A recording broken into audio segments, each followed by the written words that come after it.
on the left side, E15, kind of where E15 ends. And then on the right side here, we can see, there is another glacier that begins here. We will see it better later on. It's called the Mýrdalsjökull Glacier. And Katla volcano, the big volcano I was talking about earlier, that's getting ready to erupt, also lives there underneath that glacier. This waterfall is also the beginning of a very popular hiking trail in Iceland called Fimmvörðuháls, or the whole hiking trail, the whole 5 days is actually called Ilovejewelyn. And it was voted not a long time ago one of the top, on like top 20 list. It was somewhere on the list that it was the most beautiful hiking trail in the world. One of, top 20. And it's very beautiful because you're hiking between two glaciers. We'll come into the beautiful Þórsmörk Valley, which is on the other side of this glacier, and then if you keep on hiking for 5 days, you will end up in Landmannalaugar, which is another beautiful place in our highlands as well. Here at the first stop, and look, no drones. I swear every single place I've been to, I can't drone, which is so sad to have my drone with me. So let's see where I can set up a shot here. A lot of people visiting the falls, and you can drink the water here.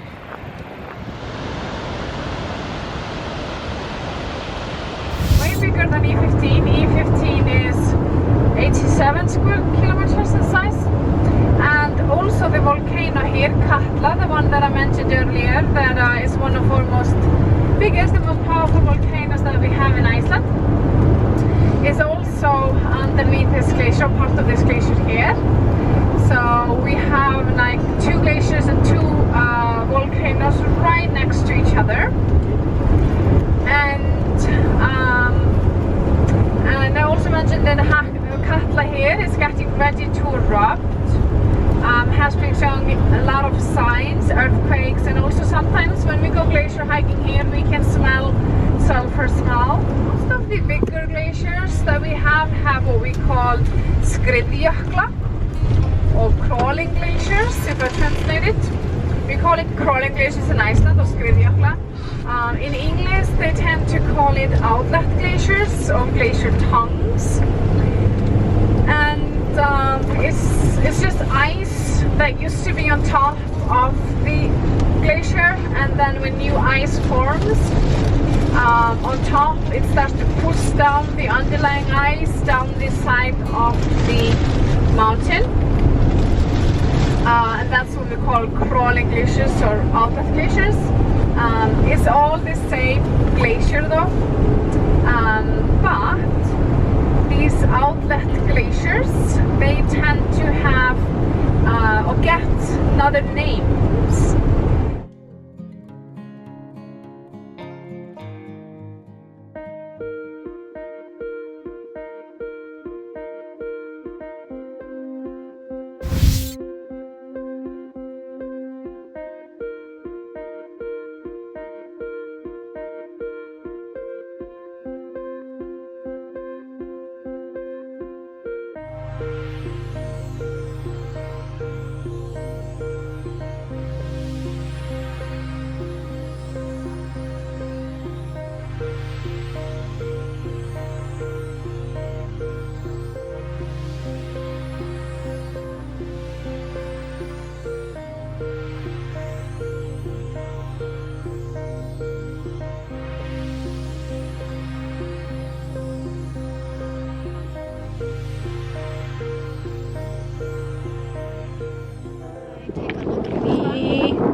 Harness on, gonna get fitted for cramps.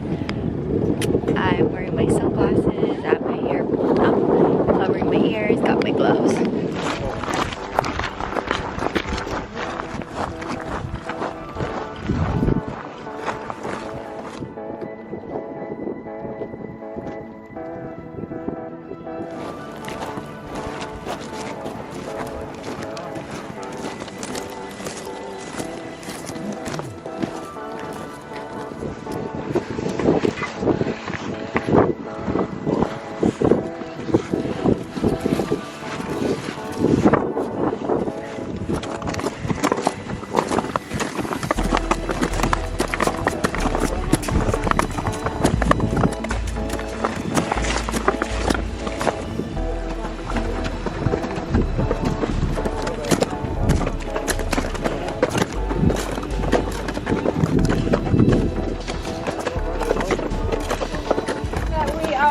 walking on.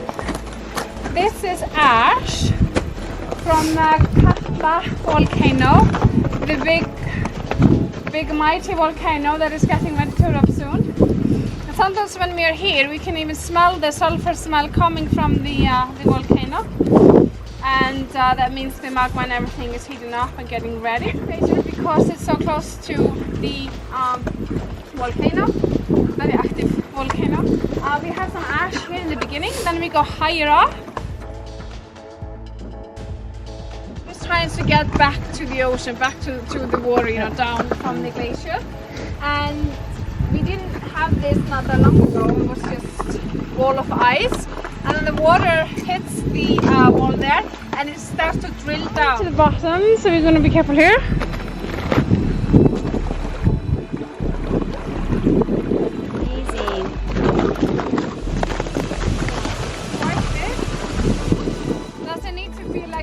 Complicated gear, as you can see. Yeah, so this has been here for a little bit, glacier, but out of glacier and the big glacier, and it's 700 meters. That's the thickest part, and it's all ice. There's no like.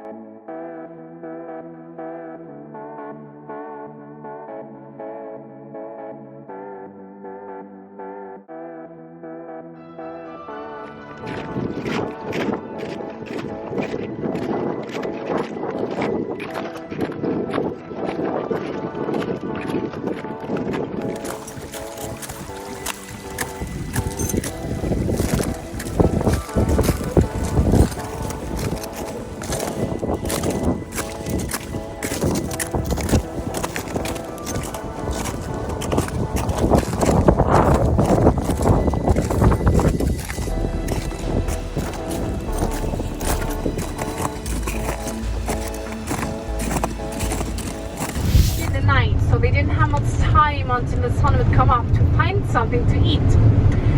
Then they saw out here in the ocean a fishing ship, and of course they have very good night vision, so they see very well in the dark. And they figured that, you know, it probably had some fish on it, and they wanted to go into the ocean and just walk to the ship and eat on the fish. But they knew that that would take some time, and they didn't have much time. So they kind of debated back and forth what they should do. Finally, these two trolls, they high-fived the plan that they were going to walk as fast as they can out to the ocean, to the ship. Instead of wasting time standing in front of it, eating all the fish, they're going to drag the ship with them to the beach here, into their cave. And then the sun would come up, and these two trolls would just eat the fish, and everything would be great. They'd be safe in their cave when the sun came up.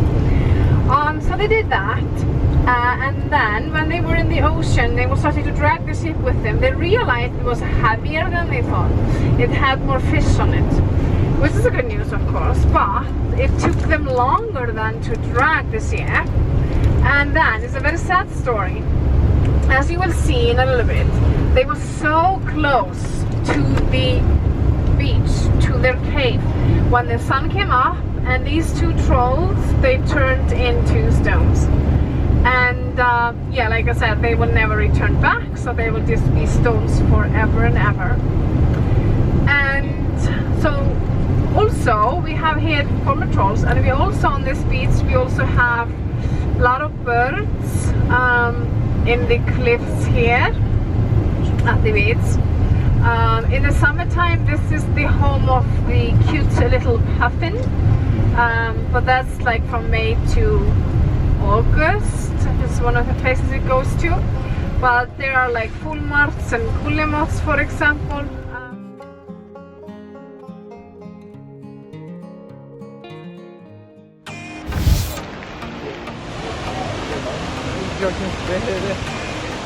Wow, take a look!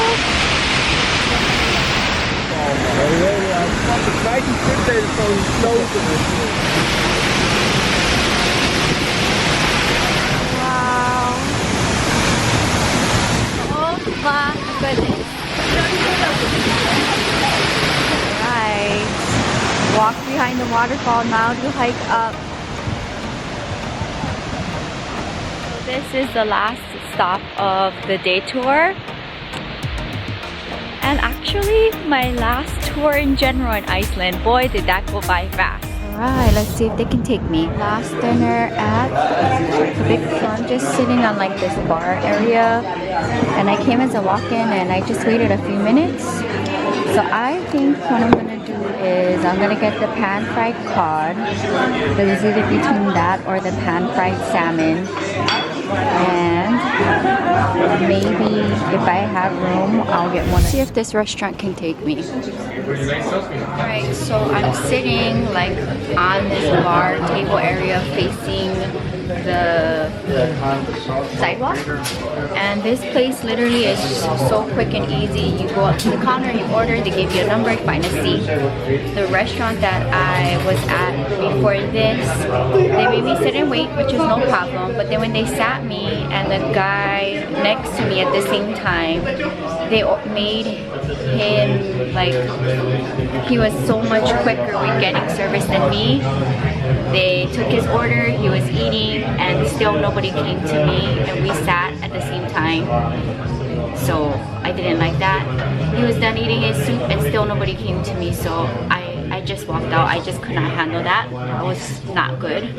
So here I am as a plan B. So let's see how tonight goes. I'm really upset about my drone not working today. I think it didn't like the sand, and maybe I wasn't thinking about that at the time, but it is what it is. I can't get upset about the situation. And then the Northern Lights canceling like every night this week that I was here has not been good, so I ended up getting a refund. So I just have to be thankful for the moments that I had here this week and try to not focus on the bad things like my drone breaking at the beach and Northern Lights not happening and the restaurant not paying me any attention. Wow, take a look at this. This looks amazing. Alright you guys, I'm so excited to try this fish and chips, and I got it with tartar sauce. So I definitely need to get utensils, so let's go ahead and grab that. But first, let's squeeze the lemon all over the fish, and we'll do a first impression. Wow, I got utensils and some water. Let's try it out. I think what I'm gonna do is I'm gonna pour the tartar on. Oh wow, it's soft. Like a pillow. Let's get the good stuff.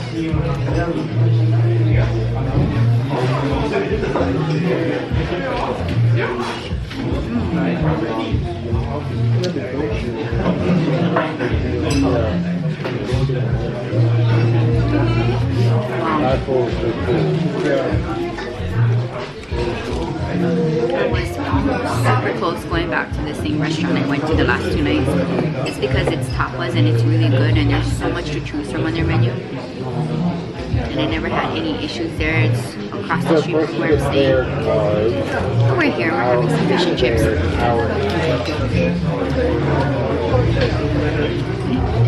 So, what about if we went from there, how far along the case get from there to somewhere else? If I have any room left, there's an ice cream shop next door that I'll go there and maybe get one scoop or something. A black shirt and